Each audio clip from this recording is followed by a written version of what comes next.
Hello. Hello. Today I want to explain a technique to find the acceleration due to gravity um, due to different mass distributions. For example, if we have a circular coil and its radius is r,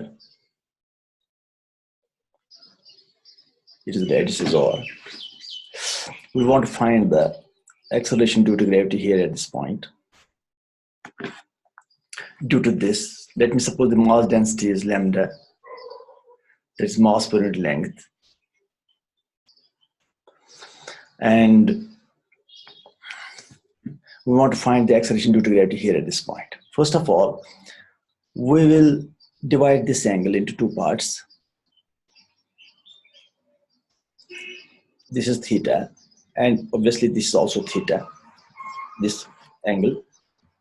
And in order to find the acceleration due to gravity here, we will take an element here, and that element, let me suppose it subtends angle D, okay, D alpha here, and this is angle alpha. Now, what is the acceleration due to gravity due to this element here? Let us find that has direction this. That is G dg is equal to, that is G m of this element, that is lambda or d alpha. This is the mass of the element. This is what we call lambda or d alpha by r square, distance square.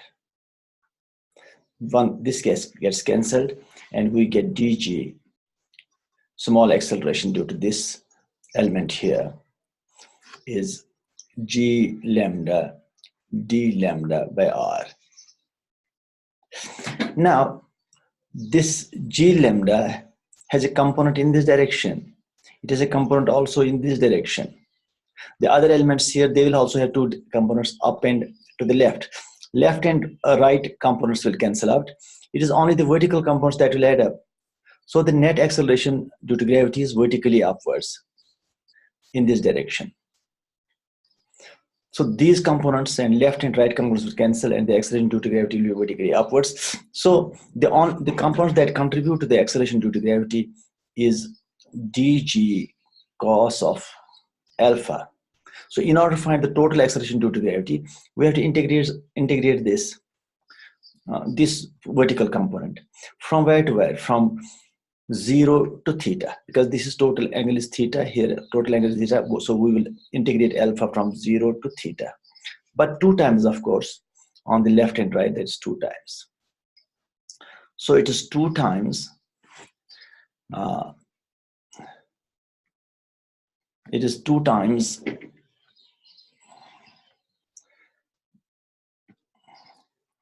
0 to theta. dg is g lambda d alpha by r cos of alpha. So that is g acceleration due to gravity is 2 times g lambda by r. We'll integrate this cos alpha, that will be sine alpha, under the limits of 0 to theta. So that will be 2 times g lambda sine theta by r.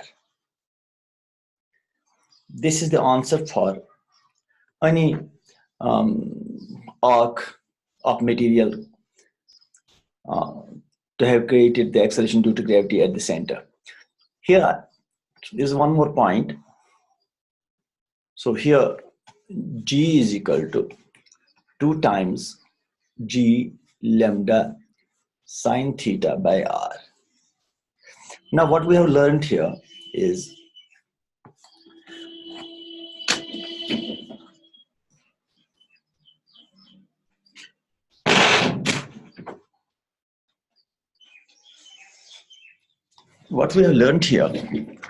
that if we have an arc and we want to find acceleration due to gravity here at this point, first of all, the direction of the acceleration due to gravity is obtained by putting this whole angle into dividing this whole angle equally into 2 parts. So first of all, direction will be this. That's first part. Second part will be the magnitude is G times 2 times G lambda sine theta by R. R is the radius of this material arc, right? And this is theta, and this is theta. So this sine theta, this theta is half the total angle of the the arc subtends at the center. Okay. Now here is lambda. Lambda is simply mass density, that is mass of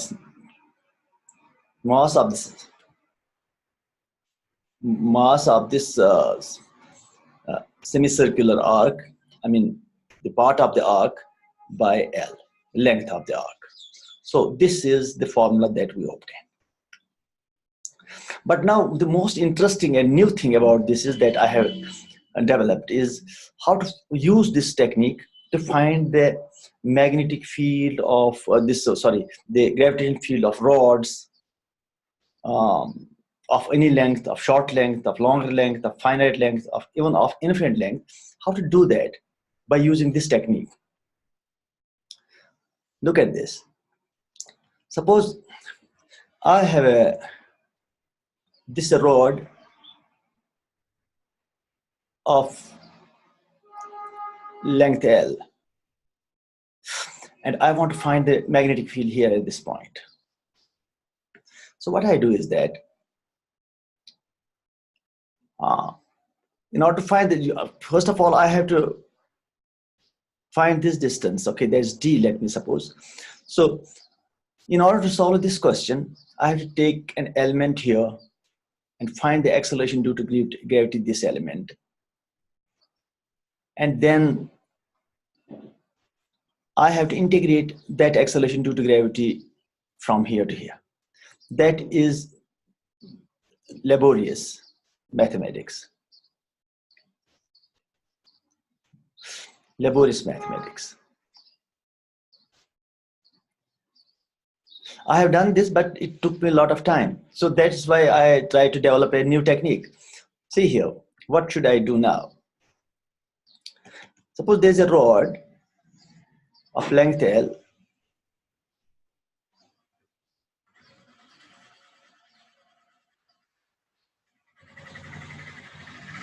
There's a rod of length L, and I want to find the magnetic field here at this point.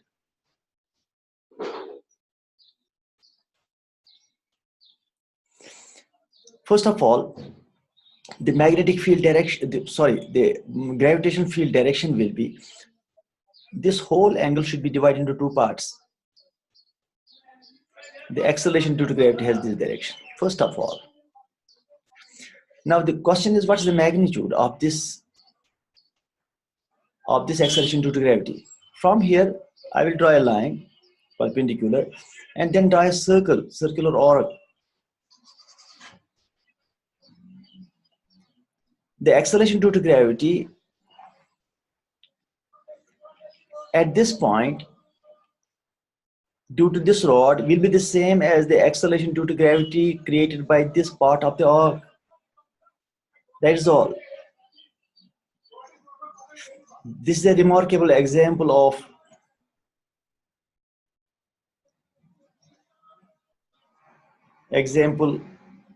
inverse square laws.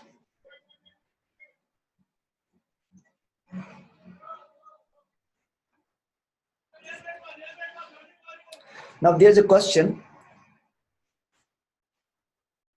in A.C. Verma in gravitational chapter. The question is, there is a rod,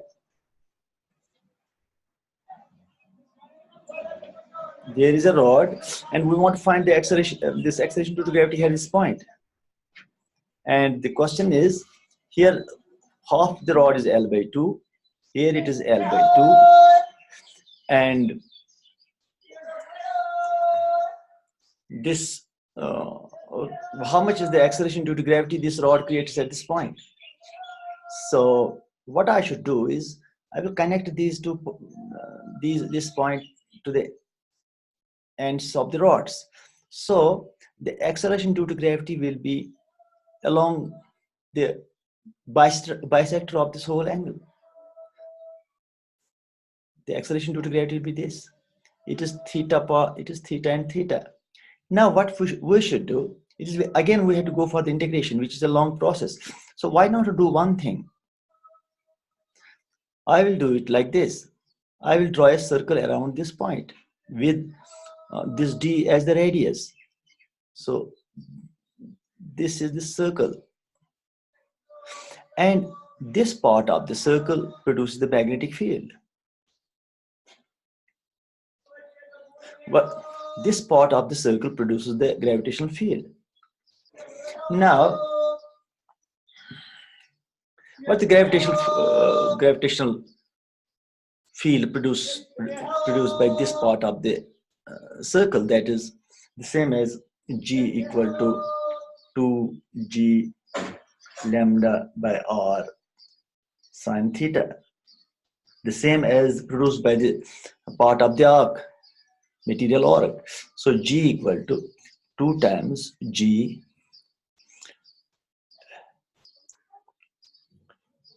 by R. R is here D, the radius, and lambda is mass per unit length, that's M by L. M by L, M is total mass of the rod, and L is the length. And sine theta is, this is theta, and sine theta is L by 2 divided by root of D square plus L square by 4. This answer, so this cancels off, this also gets cancelled, and we get G is equal to Gm by D root of D square plus L square by 4. This is the answer to this complicated problem by using this technique. So what we have learned, that this rod produces acceleration due to gravity here, the same as this part of the arc produced here at this point. So the rod and the arc produce the same acceleration due to gravity here. So it is better to find the acceleration due to gravity due to this arc. So it has become a general rule. So a huge problem can be solved within no time. One more point that I want to tell you. Now let me do a little bit of practice with this. Suppose there's a rod here. I have to find acceleration due to gravity here at this point, at the end point, and it is suppose it is D and its length L, and I want to find the acceleration due to gravity here. Well, what I do is I will draw a line here, and then I will draw a circle. Then I will draw a circle here, right? And then this part of the circle will produce the acceleration due to gravity here at this point. First of all, you will divide this angle into two parts. So the acceleration due to gravity direction will be this G. And what is the answer? The answer will be 2G lambda by R sine theta again. So it will be G 2G lambda by D sine of this angle, sine of theta, where theta can be found easily. So this is the answer. So this class of problems, so this difficult class of problems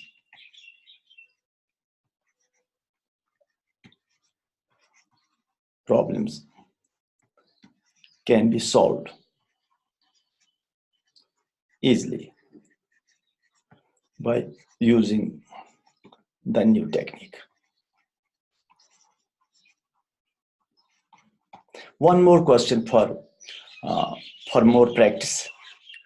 Let me go to this. This is an infinite rod, infinitely long rod, infinitely long. I want to find acceleration due to gravity here at this point. So join this point like this and join the other end. Other end is infinite, so it is 90 degrees. So first of all, what is the direction of the 90 degrees? Because it is infinitely long, so the other end is at infinity, so this angle is 90. So this is the direction of the acceleration due to gravity, and this angle is 45, half the angle. And now suppose the mass of the rod is L, or the mass per unit length is lambda of the rod, that is lambda. So what is the acceleration due to gravity here at this point? First of all, at an angle of 45. Second is 2g lambda by r sine theta. That is g equal to 2g lambda by r is this much of distance. If you draw a circle, and this much of arc will produce the same magnetic field as this whole rod. That is r, that is, let me suppose this r is, okay, d sine of 45. That is 2g lambda by d 1 by root 2. That is root 2 g lambda by d. That is the answer. That is the end of this technique. Okay, let me stop the meeting.